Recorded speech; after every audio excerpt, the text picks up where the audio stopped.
देवी, कम से कम तुम तो तैयार रहना। तो गृहिणी का क्या जवाब था? बोले भैंस का प्रसव होने वाला है, बालक होने वाला है, समय पूरा हो गया है, आवश्यकता पड़ी और हम चले गए तो कौन खींचेगा भैंस के बच्चे को? मैं नहीं जा रही, सब व्यवस्था बिगड़ी, तुम तो पागल हो गए हो।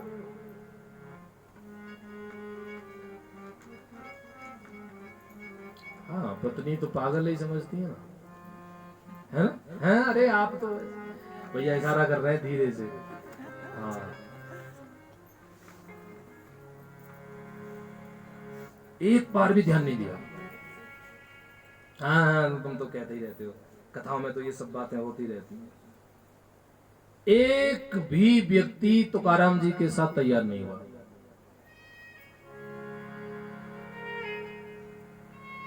एकादशी का पावन दिन आया, आज भी वहां बहुत बड़ा मेला लगता है। मैं आपको कहा भी था भैया, पूना के बिल्कुल बगल में ही है। अब की बार आप जाओगे तो मैं भी आऊंगा, वहां दर्शन करा के लाऊंगा आपको। पीपल का वृक्ष आज भी है, और कार्तिक शुक्ल पक्ष की एकादशी को उस पीपल के वृक्ष थरथराते हैं महाराज, आज भी। जब तुकाराम भगवान के विमान का आने का समय होता है, तुकाराम जी ने अपने भक्तों को बुलाया और अपनी मंडली को बुलाया। समय होने वाला था और कीर्तन किया, माझा विठ्ठल विठ्ठल विठ्ठला, माझा विठ्ठल विठ्ठल विठ्ठला, ओ माझा विठ्ठल विठ्ठल विठ्ठला, ओ माझा विठ्ठल विठ्ठल विठ्ठला, ओ माझा विठ्ठल पांडुरंगा, ओ माझा विठ्ठल पांडुरंगा, ओ माझा विठ्ठल नामदेवा, ओ माझा विठ्ठल नामदेवा, ओ माझा विठ्ठल इंद्रनाथा, माझा विठ्ठल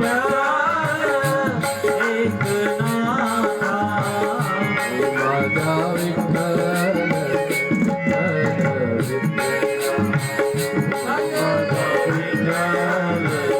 विठ्ठल विठ्ठला, ओ माझा विठ्ठल विठ्ठल विठ्ठला, ओ माझा विठ्ठल विठ्ठल विठ्ठला, माझा विठ्ठल करुणामय,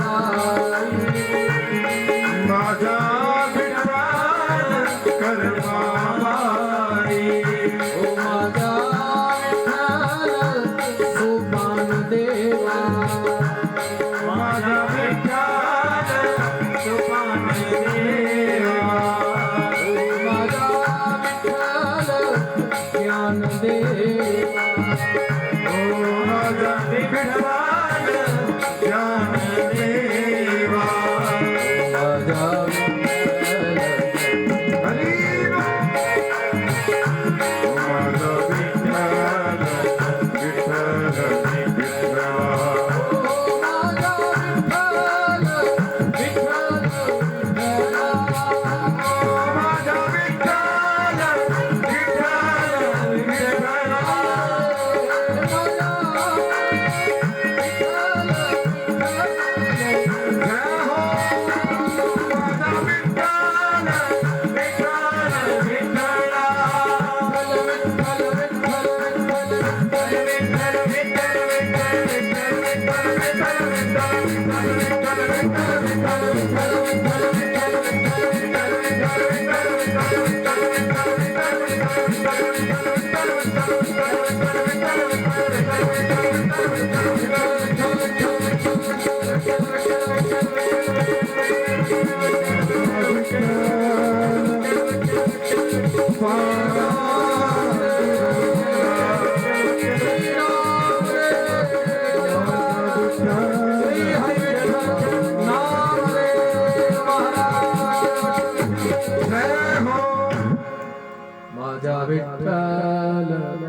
विठ्ठल विठ्ठला। रात के ठीक 12 बजे विमान प्रकट हुआ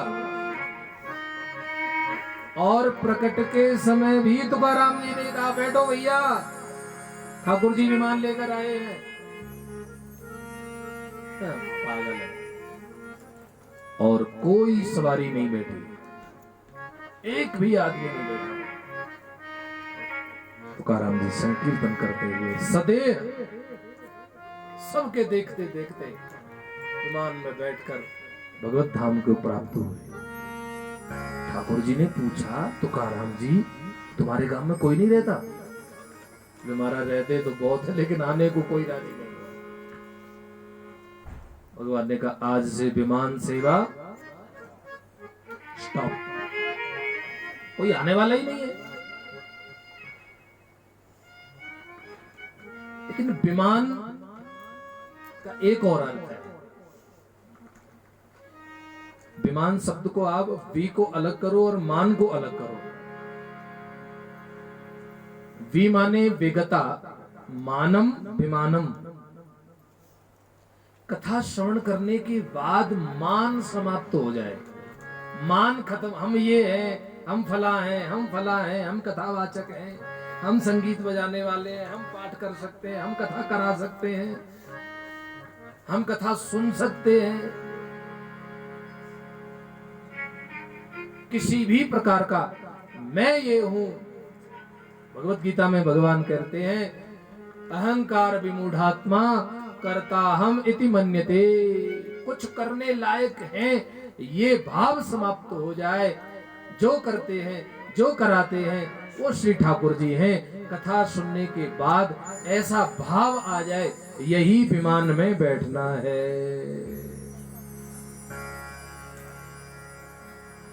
करते हो तुम कन्हैया मेरा नाम हो रहा, करते हो तुम कन्हैया मेरा नाम हो रहा है। मेरा आपकी कृपा से सब काम हो रहा, मेरा आपकी कृपा से सब काम हो रहा है। आपको सत्य बताएं, श्री गिरिराज जी से हम लोग मांगते नहीं डर के मारे कि कहीं हम मांगे और ये देने को तैयार बैठे हैं। भैया लोगों का मुझे नहीं पता, मैं अपनी बात कर रहा हूं। इसलिए मांगने में भी डर लगता है कहीं गलत सलत ना मांग लिया जाए, और पता नहीं वो हमारे हित में है कि नहीं।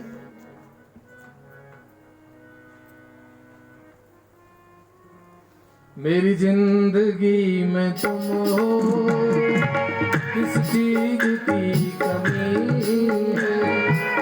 मेरी जिंदगी में तुम हो, किस चीज की कमी है। मेरी जिंदगी में तुम हो, किस चीज की कमी है। मेरी जिंदगी में तुम हो, किस चीज की कमी है।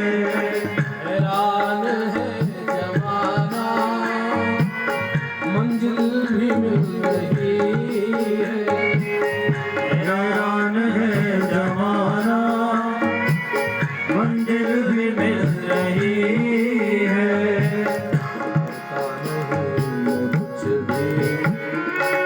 करता नहीं मैं कुछ भी, तमाम हो करता नहीं मैं कुछ भी, सब काम हो रहा है। कोई पूछता है पंडित जी गोवर्धन में क्या करते, कोई नौकरी है? हमसे पूछते हैं लोग कोई नौकरी है गोवर्धन में? जब देखो तो वहीं रहते हो। कथा भी अब बहुत कम हो गई सही में, और हमको घबराहट भी नहीं है। सबसे बढ़िया बात तो ये है, हमारे एक पंडित जी है, वो आए हमारे पास अभी 1 महीने भर पहले, कह रहे मर गए।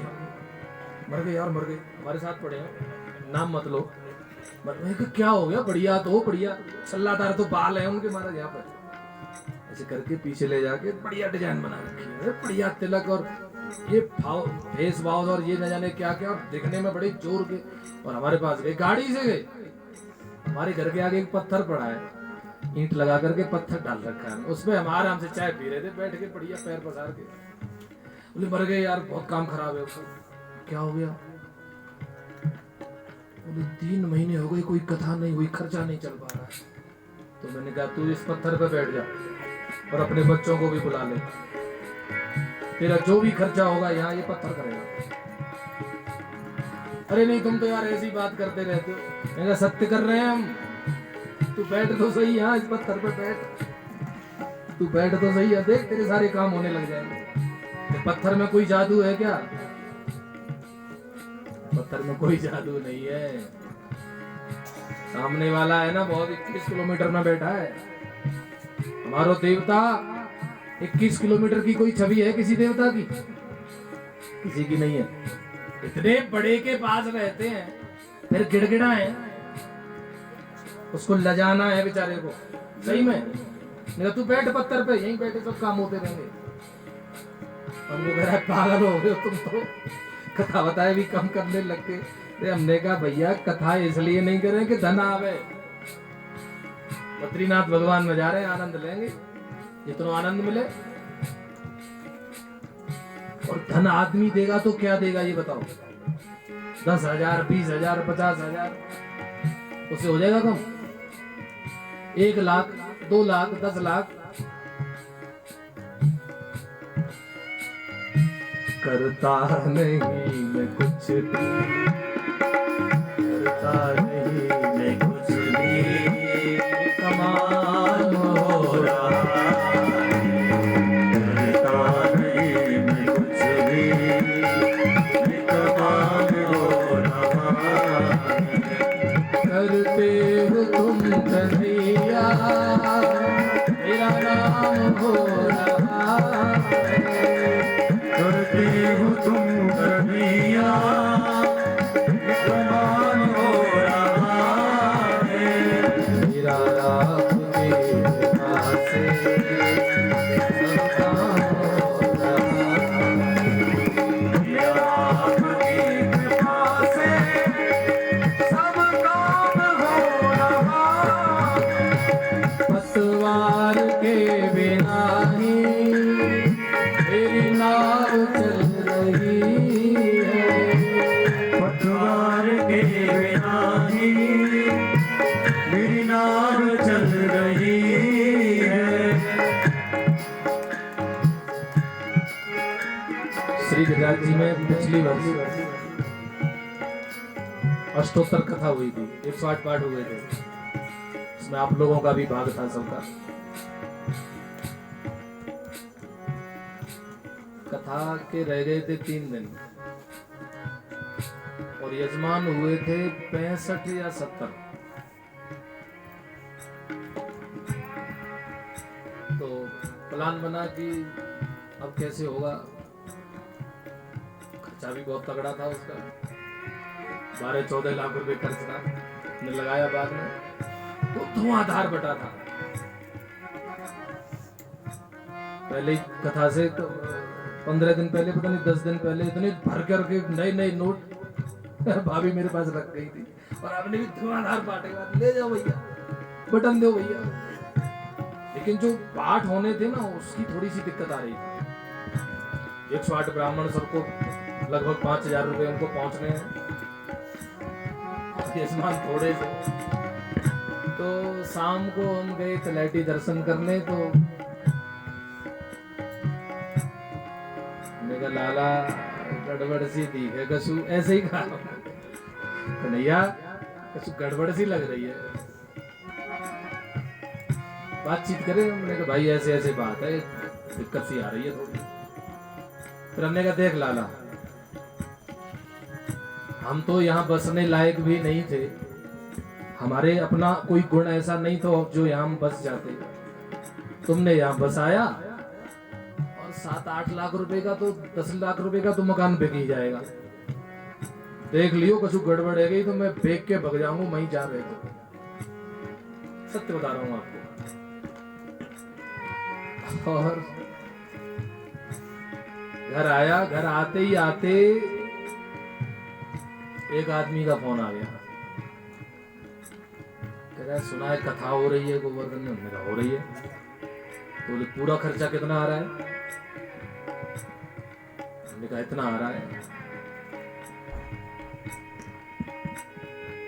तो बोले आपके यजमान कितने हो गए? हमने कहा इतने हो गए। बोले आप सबको मना कर दो, हम अकेले कर लेते हैं। भैया को मैं बताया अभी था, दीदी को भी मालूम है, गीता दीदी को। मैं इनसे नहीं छुपाता कोई बात, इतना जरूर है हाँ, कथा की कोई भी लेन देन की या कैसे भी, मेरे घर का भी कोई लेन देन, इनसे जरूर बात कर लेता हूँ। अब पता नहीं कौन से जन्म का कोई संयोग है। तो मैंने कहा भैया एक आदमी आया है ऐसे ऐसे कह रहा है। बोले बढ़िया बात है, वो लगाई सेवा में अपना।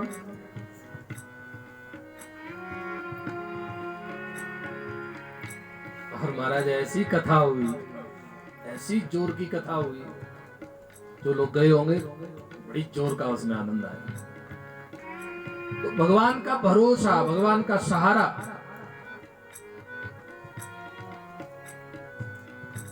करता नहीं मैं कुछ भी,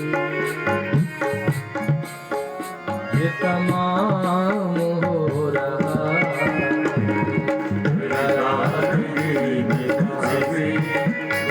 ये कमाल हो रहा, करते हो तुम कन्हैया, मेरा नाम हो रहा है। करते हो तुम कन्हैया, मेरा नाम हो रहा है। मेरा आपकी कृपा से सब काम हो रहा है। मेरा आपकी कृपा से सब काम हो रहा है। बोले कृष्ण कन्हैया लाल की जय। कथा श्रवण करने के बाद अपनेपन का अहंकार समाप्त हो जाए। विगता मानम विमानम, यही विमान में बैठना है। यहाँ कथा का, श्रीमद् भागवत का महात्म्य यहाँ विराम हुआ। यहाँ से आगे श्रीमद् भागवत की कथा का प्रारंभ है। श्री व्यास जी महाराज यहीं पास में ही व्यास गुफा है, मौका लगेगा तो शायद एक दिन भाग दौड़ करके। महाराज जी यहाँ आश्रम के जो महाराज जी हैं उन्होंने एक बात कह दी है तो तब से ज्यादा मन हो रहा है। बोले पंडित जी यहाँ जो भी व्यास आते हैं वो व्यास गुफा पर जरूर जाते हैं, जैसे भी समय निकलेगा, जैसे भी देखा जाएगा, वहीं की बात है। श्री व्यास जी महाराज बैठे हुए हैं सरस्वती मैया के तट पर और बड़े चिंतित हैं।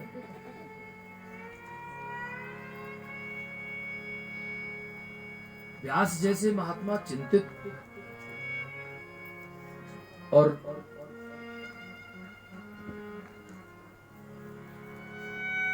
पाराशर्य महाभाग भवतः कच्चिदात्मना परितुष्यति शारीर आत्मा मानस एवं। व्यास जी के मन में कुछ अधूरापन सा है। जो व्यास जी 17 पुराण लिख दिए, वेदों का अलग अलग विभाग कर दिए, वेदों के भी उपवेद बनाए गए, संहिताएं बनाई गई, उपनिषद बनाए गए, इतना महाभारत जैसा ग्रंथ रचा। हमारे यहां तो कहावत है कि जो महाभारत में है वो संसार में है, जो संसार में है वो महाभारत में है, और जो महाभारत में नहीं है वो कहीं नहीं है, कुछ भी छोड़ा नहीं। ऐसा ग्रंथ रचा है व्यास जी ने। और तब भी खिन्न मन से व्यास जी बैठे हुए हैं। नारद जी आए हैं। नारद जी ने पूछा, व्यास भगवान आप इतने चिंतित? आप तो इतने सारे ग्रंथ रच दिए कि आपके ग्रंथों के एक श्लोक को कोई अपने जीवन में उतार ले, उसका जीवन धन्य हो जाए। कम कर दो ये को। व्यास जी कह रहे हैं, अस्त्येव मे सर्वमिदं त्वयोक्तम् तथापि नात्मा परितुष्यते ते में। इतना सब कुछ करने के बाद मेरी आत्मा संतुष्ट नहीं हुई। कोई भी धर्म कार्य करने के बाद अगर मन प्रसन्न नहीं है ना, तो वही सत्ता विपदा वाली बात हो जाएगी।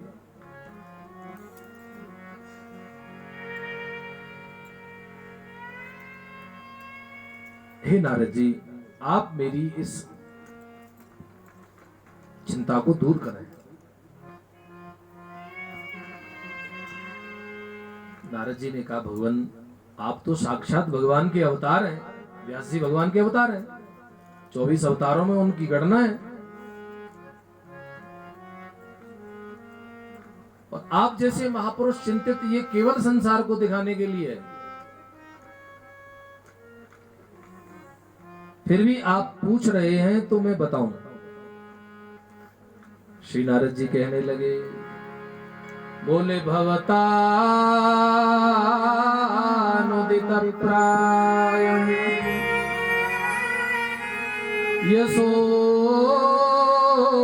भगवतो मलम् येनैवासो न तुष्येत मन्ये तद्दर्शनम्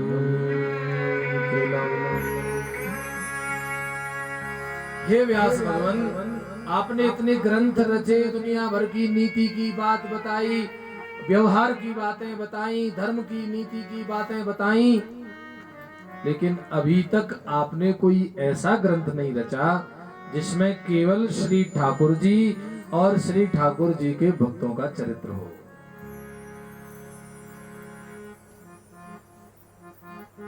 सज्जनों,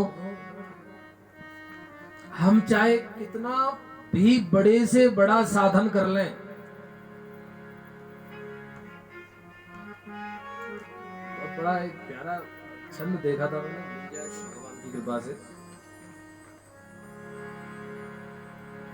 नागरी दास जी का शायद है, बहुत प्यारा छंद है, इसलिए जरूरी समझ रहा हूं, इसलिए सुनाने का मन कर रहा है। नागरी दास जी या नारायण दास जी का है।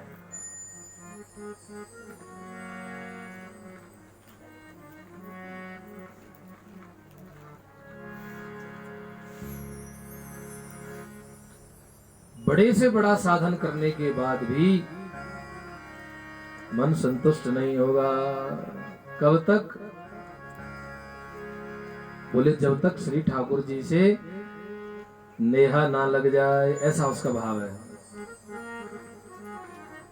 धुनी पंचाग्नि लगा के देख ले, तप करके देख ले, बोले तब तक जब तक श्याम सुंदर से तेरी अखियां नहीं लड़ रही हैं, तब तक तू सब कुछ करके देख ले। असली तुझे जो संतुष्टि होगी वो श्री ठाकुर जी के चरणों में जाकर होगी।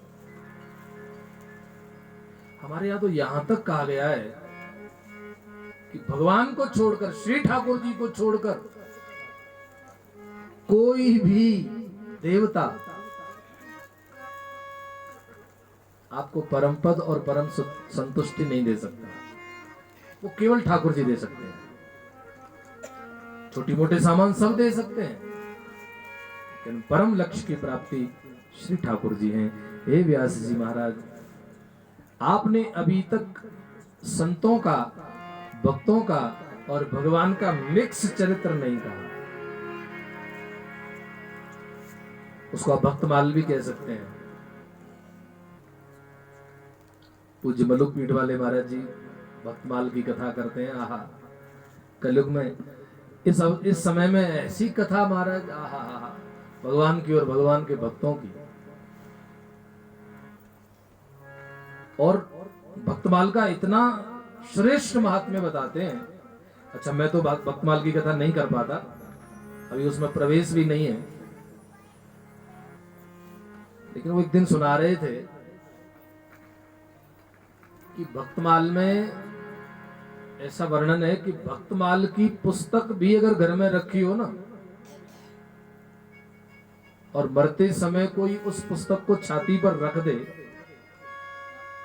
जब प्राण निकल रहे हो तब, कैसा पापी से पापी व्यक्ति भी भगवत धाम को चला जाए। एक अलवर के सेठ जी थे, वो कथा में बैठे थे, उन्होंने जी तो बढ़िया जुगाड़ है, हम तो खूब डांडी मारे। हाँ, पहले तराजू चलती थी ना, तो ऐसे कर देते थे थोड़ा, सेठ लोग जो होंगे वो जानते होंगे, बुरा मत मानना। अब तो कांटा पे ऐसा इलेक्ट्रॉनिक आ गया है, पहले वो तौलते समय ना कुछ डांडी मारते थे, पता नहीं कैसे करते, वही जाने, भगवान जाने। तो वो ही थे बेचारे वो। तो उन्होंने सोचा कि हम तो खूब छल कपट किए दुनिया के साथ, और महाराज जी बता रहे हैं कि वो पुस्तक छाती पर रख दी जाए तो कल्याण हो जाएगा। तो वृंदावन से स्पेशल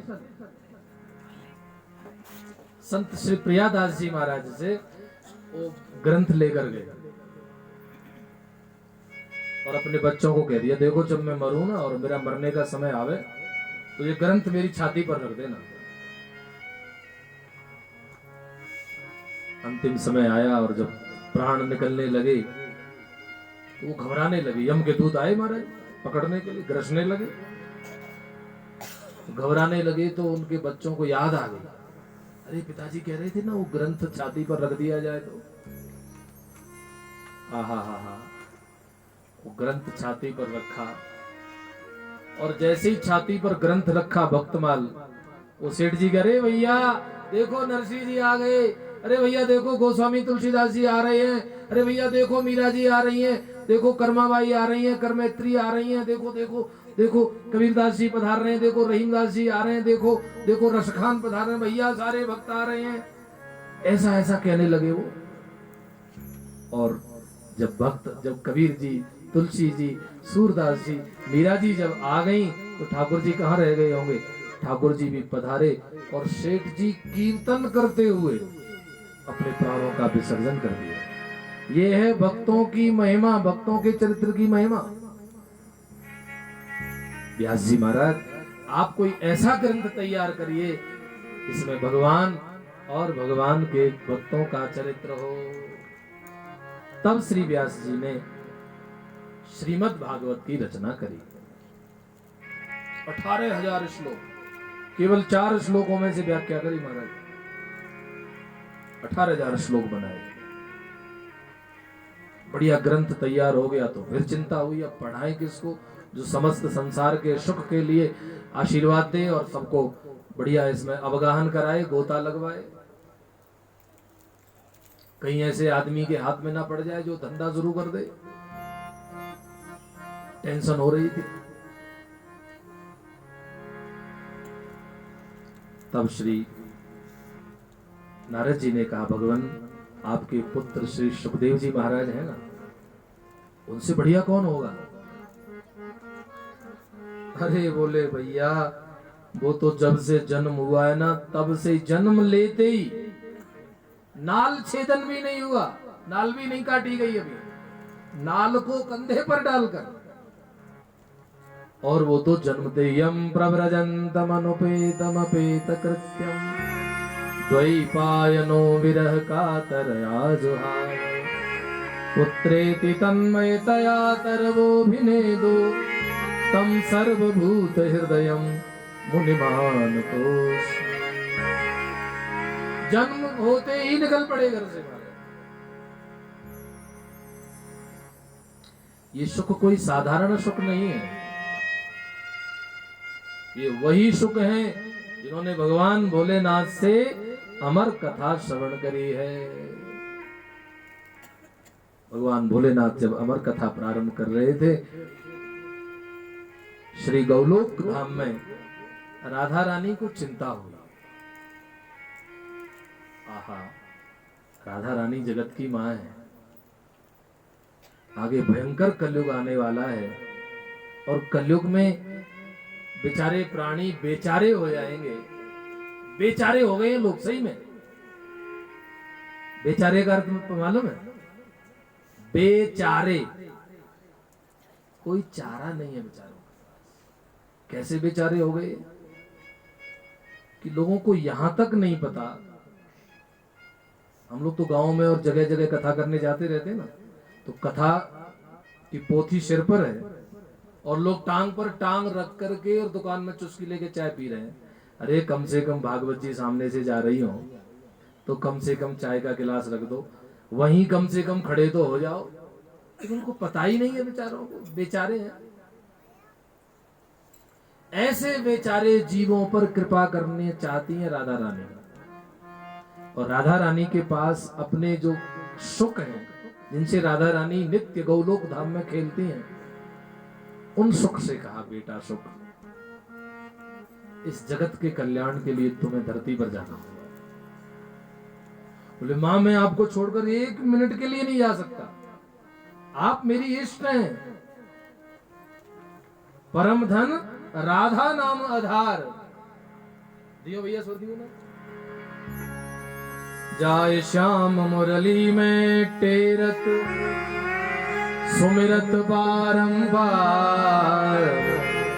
परम धन राधा नाम आधार। श्री सुख प्रकट कियो नायाते, जान सार को सार परम धन राधे नाम। मां मैं आपको छोड़कर नहीं जा सकता। राधा रानी बोली जाना पड़ेगा जगत के कल्याण के लिए। राधा रानी के सुख विगलित अंडे में आकर बैठे हैं। भगवान भोलेनाथ से अमर कथा सुनी है, और भगवान भोलेनाथ जब त्रिशूल लेकर भागे हैं, कथा आपको मालूम है, कई बार हम सुना चुके हैं। और सुखदेव जी भागते भागते व्यास पत्नी के मुख में प्रवेश कर गए। भगवान भोलेनाथ मारना चाहते हैं। क्यों मारना चाहते हैं भैया? अरे सुखदेव जी ने कथा ही तो सुनी है। कोई अरे पीछे बैठ के सुने, ऊपर बैठ के नहीं सुने, कोई कुर्सी पे बैठ के सुन तो कथा ही रहा है ना। मारने जैसी तो कोई बात है नहीं इसमें, लेकिन भोले बाबा मारना चाहते हैं। ये भाव हमें बहुत दिन पहले मैंने कुंभ में एक महात्मा से सुना था। देखो जो सुना है ना वही हम आपको परोस रहे हैं, अपना कुछ भी नहीं है हमारे पास। क्यों मारना चाहते हैं भोले बाबा? भोले बाबा ने देखा ये तोता है। कौन है? तोता। और तोते का काम रटना होता है, रटने में बड़ा माहिर होता है तोता। राम राम तो राम राम है ना, जय श्री कृष्ण तो जय श्री। अभी कुछ दिन पहले तो डाला था किसी ने मोबाइल पे भी। तो तोता की जो रटने की जो शक्ति है वो ज्यादा होती है, इसीलिए बोलते हैं तोता रट, बोलते हैं ना तोता रट। भोले बाबा ने सोचा श्री व्यास जी का श्रीमद् भागवत जैसा ग्रंथ कोई तोता रट न बना दे, सुनी सुनाई बात ना बना दे। श्रीमद् भागवत तो ऐसा ग्रंथ है, आपको सत्य बता रहे हैं, जितनी बार पढ़ते हैं उतनी बार ऐसा लगता है पहली बार पढ़ रहे हैं।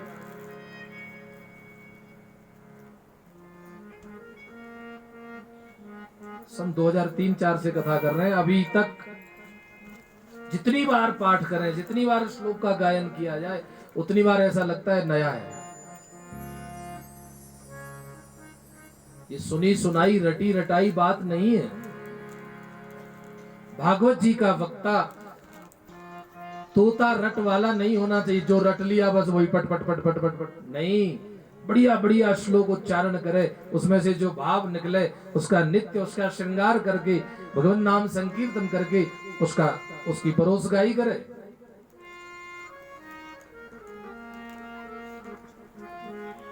बनाने वाला तो बना देता है, लेकिन परोसने वाला सब गड्ढमड्ढ कर दे और ढंग से ना परोसे तो बेकार हो जाएगा। कहीं तोता रट ना हो जाए, इसलिए तोते को मारना चाहते हैं, सुखदेव जी को नहीं। जब व्यास जी के साथ सत्संग हुआ है, भोलेनाथ लौट गए, सुखदेव जी का जन्म हुआ है, 12 वर्ष तक गर्भ में रहे महाराज। कितने वर्ष तक? मैया परेशान। एक दिन तो व्यास जी ने प्रार्थना करी, हे गर्भस्थ बालक भैया बाहर आ जाओ। तो गर्भ से ही सुखदेव जी कह रहे हैं हम नहीं आएंगे। क्यों? बोले अच्छा भजन चल रहा है यहाँ, बढ़िया भजन चल रहा है। जैसे ही बाहर आएंगे श्री ठाकुर जी की माया हमको घेर लेगी, इसलिए यहाँ बढ़िया भजन चल रहा है। बाहर आने का कोई उपाय है? श्री ठाकुर जी कहते हैं सुखदेव जी को मेरी माया नहीं व्यापेगी तो हम बाहर आ जाएंगे, कहीं भी भजन करना है। आकाशवाणी हुई है। श्री ठाकुर जी ने कहा, हे भैया सुखदेव जी, मामेव ये प्रपद्यन्ते माया मेताम तरंतते। माया उनको व्यापती है जो माया को ही सब कुछ मान लेते हैं। ध्यान देना इस बात पर। माया किसको परेशान करती है? जो माया को ही सब कुछ मान लेते हैं। खींचे जाओ खींचे जाओ खींचे जाओ खींचे जाओ, उनको परेशान करती है। अगर ये मालूम हो कि ये माया मेरे माधव की दासी है। किसकी दासी है? मां। भगवान कह रहे हैं गीता में, मामेव ये प्रपद्यन्ते माया मेताम तरंतते। अरे भैया माया तो लक्ष्मी है और लक्ष्मी भगवान की सहधर्मिणी पत्नी है। उसको अगर हम भोग्या बनाएंगे तो भगवान राजी नहीं होंगे। अरे माँ आए तो माँ की गोद में बैठकर, और माँ से तो कभी पूछना चाहिए माँ पप्पा कब आएंगे। भैया हे मैया लक्ष्मी कभी ठाकुर जी से कब मिलाओगी, कब तुम कृपा करोगी श्री राधे रानी, कब तुम कृपा करो श्री राधे रानी, कब तुम कृपा करोगी, कब तुम कृपा करोगी क्षमा प्यारी, कब तुम कृपा करोगी श्यामा प्यारे, कब तुम कृपा करोगी राधे रानी, कब तुम कृपा करोगी। माधव को समझ लेंगे, माधव को हम अपना बना लेंगे तो फिर माया नहीं व्यापेगी। सुखदेव जी महाराज ने सुना और जन्म हुआ, और जन्म होते ही वन में जाकर बैठ गए हैं। व्यास जी महाराज भागवत देना चाहते हैं। तब श्री नारद जी के कहे अनुसार, हे व्यास जी महाराज आप अपने पुत्र को भागवत जी दे दीजिए, पढ़ा दीजिए। बोले कहाँ ढूंढे? वो तो वन में चले गए। तब श्री व्यास जी महाराज ने अपने शिष्यों को श्लोक रटाए भागवत जी के, तैयार कराए। और जब व्यास जी के शिष्य वन में जाएं गौ चारण के लिए तो श्लोक गाएं और जोर जोर से गाएं। एक दिन सुखदेव जी महाराज भजन कर रहे थे, समाधि में बैठे थे, और व्यास जी महाराज के शिष्य ने एक श्लोक गाया। बोले वरहा पीडम नटवर वपु कर्णयो कर्णिकारम बिभ्रद्वासः कनक कपिशं वैजयन्तीं च मालां रन्ध्रान् वेणुरधर सुधया पूरयङ्गोपवृन्दैः वृन्दारण्यं स्वपदरमणं प्राविशद्गीत। ये श्लोक गाया। इस श्लोक में श्री नंद नंदन के स्वरूप का वर्णन है, झांकी का वर्णन है। कैसी प्यारी झांकी ठाकुर जी की हो रही है। मतवारे आके चाल मेरो यशोदा कोला, मतवारे आके चाल मेरो जाके घूंघट वाले बाल मेरो मदन गोपाल जाके घूमे वाली वाली मेरो मदन गोपाल याके नैना विशाल मेरो मदन गोपाल जाके नैना विशाल मेरो मदन गोपाल मतवारी आँखी चाल मेरो मदन गोपाल तुम्हारी आँखी चांद मेरो मदन गोपाल याके घूमन वाले बाल मेरो मदन गोपाल जाके घूमर वाले बाल मेरो मदन गोपाल याकी टेढ़ी मेढ़ी चाल मेरो मदन गोपाल जाके टेढ़ी चाल मेरो मदन गोपाल वो नखरारी आँखी चाल मेरो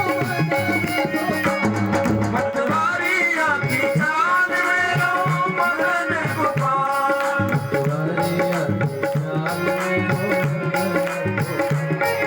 तुम्हारी आँखी चांद मेरो मदन गोपाल ये तो बदरी विशाल मेरो मदन गोपाल ये तो बदरी विशाल मेरो मदन गोपाल प्यारो बदरी विशाल मेरो मदन गोपाल यारो बदरी विशाल मेरो मदन गोपाल वो मतवारी आँखी चाल मेरो मदन गोपाल तुम्हारी आँखी चांद मेरो मदन गोपाल बोले बदरी विशाल भगवान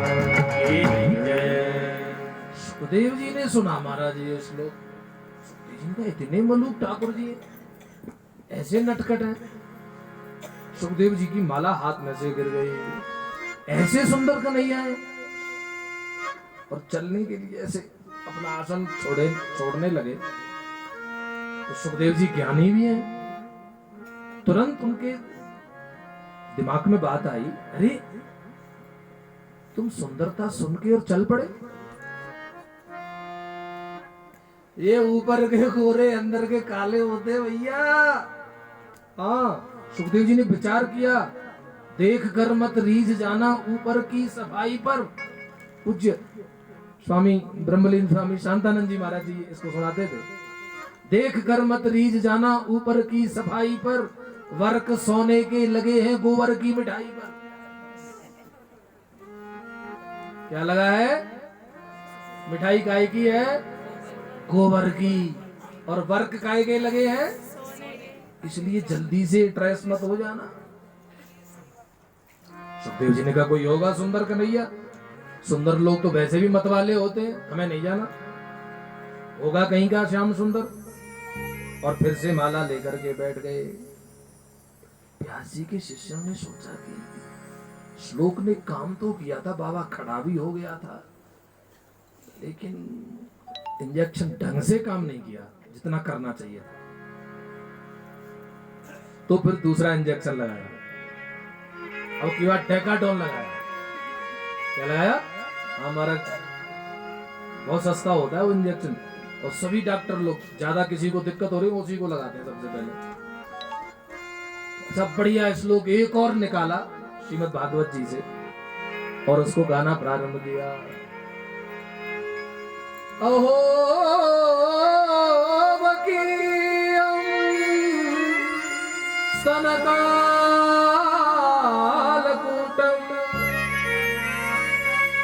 जिघांसया पाययदप्यसाध्वी लेभे गतिम धातृचितां ततोऽन्यं कंबादयालुम शरणं व्रजे। बस इस श्लोक की व्याख्या करने के बाद कथा को विराम देंगे। बहुत प्यारा श्लोक है, ये भी बैठ के सुनो। इस श्लोक का अर्थ है अहो बकीयम। आहा, देखो तो सही आश्चर्य की बात। अहो माने आश्चर्य। क्या आश्चर्य भैया? बोले बकीयम माने बकासुर की बहन बकी मतलब पूतना। स्तन कालकूटम अपने स्तन पर कालकूट विष लगाकर आई श्याम सुंदर को मारने के लिए। लेभे गतिम वो क्या पिलाने आई है? जहर। ठाकुर जी ने देखा कि बेचारी आ रही है और जहर पिलाने आ रही है, लेकिन जहर हम पिएंगे तो स्तन से दूध भी आएगा, और दूध आएगा तो दूध पिलाने का काम तो माँ का होता है, और जब माँ बनकर दूध पिलाएगी तो एक तो यशोदा ने दूध पिलायो, एक देवकी ने दूध पिलायो, और तीसरी ये आई। जहर पिलाने, जहर को तो देखा ही नहीं। श्री ठाकुर जी दुर्गुण को तो देखते तक नहीं है। और सही में श्री ठाकुर जी अगर दुर्गुण देखने लग जाएं तो भैया आपका तो मालूम नहीं है, मैं तो यहाँ बद्रीनाथ में पैर धरने लायक भी नहीं हूं। लेकिन हमें मालूम है हमारो लाला काऊ के दुर्गुण नाए देखे, सद भावग्राही जनार्दन, गुणग्राही जनार्दन। भगवान गुण देखते हैं, न जाने कौन से गुण पर दया निधिरीज जाती, यही हरि भक्त कहते हैं, यही सदग्रंथ गाते। न जाने कौन से गुण पर दया रीझ जाते।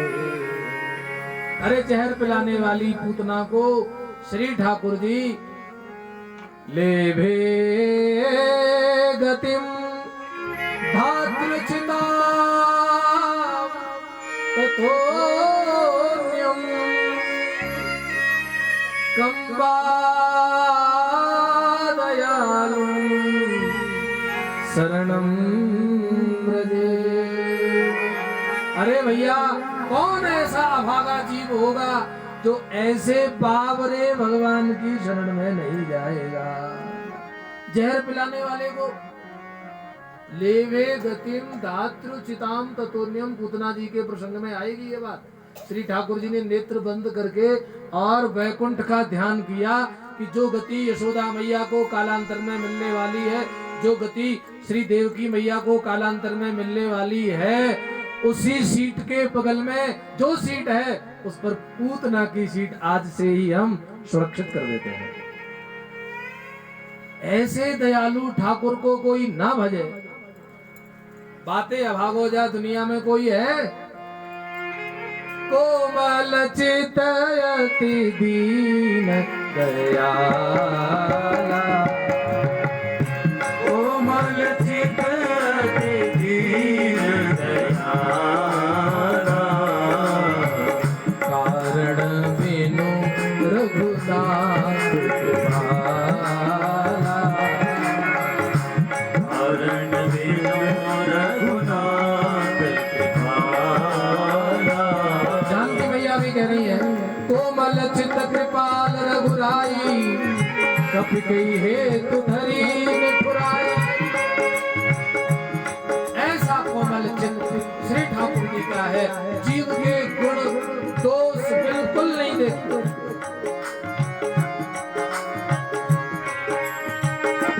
सबरी मैया के झूठे पैरों पर देखो, कहाँ पढ़ी लिखी थी, कौन सी पवित्रता थी?